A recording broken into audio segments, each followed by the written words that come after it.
More broadband funding for the state of Georgia. A cyber attack hits Dish Network. More uncertainty in the regional sports networks saga. And a little something for fans of Rocky. Those stories and more on This Week in the Broadband Universe. Hello everyone and welcome. I'm Craig Corbin. Georgia Governor Brian Kemp has announced a second round of funding for high-speed internet in the Peach State.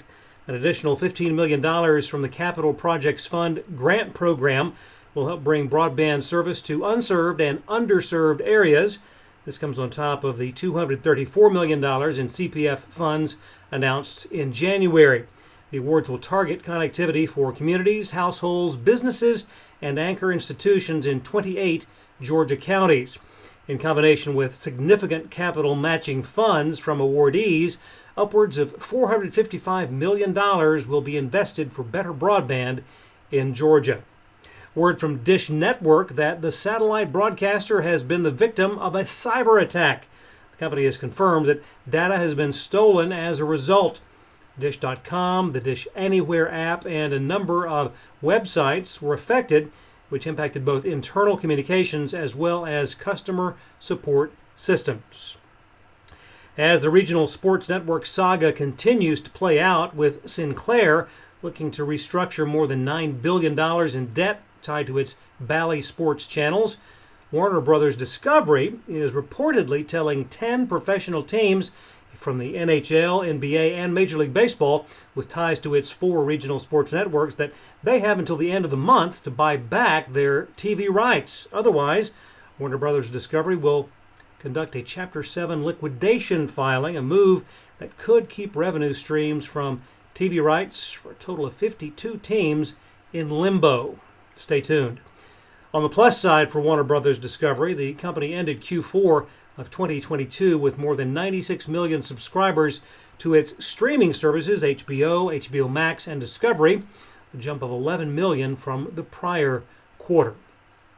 Subscriber numbers not quite as rosy for Sling TV in Q4, with Dish reporting a loss of 77,000 subs, down to a total of 2.3 million. That's compared to nearly 2.5 million a year earlier. Pay TV satellite sub counts also dropped by nearly 200,000. Well, during the recent Our Time event in San Diego, members of NTCA, the Rural Broadband Association, were updated on a multitude of topics, including work being done by the association's philanthropic arm, the Foundation for Rural Service, or FRS.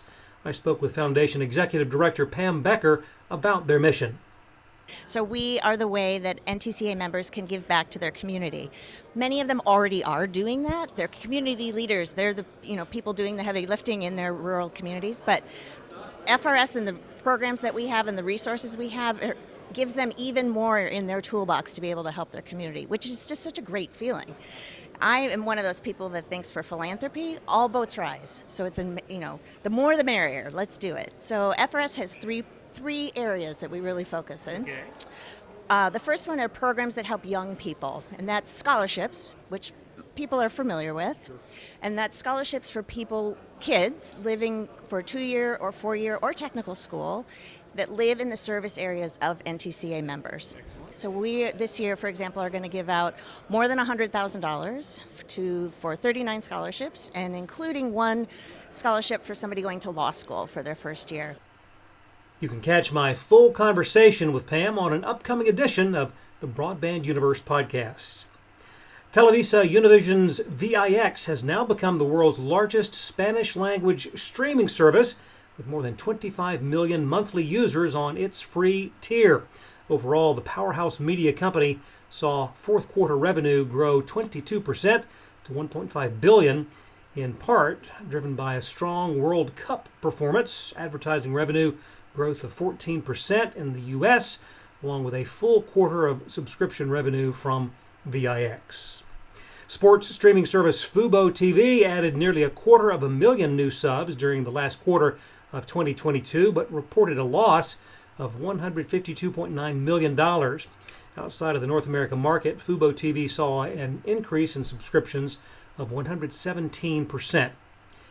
And finally, if you are a fan of Sylvester Stallone, then Paramount Global's free ad-supported streaming service Pluto TV newest channel might well be of interest.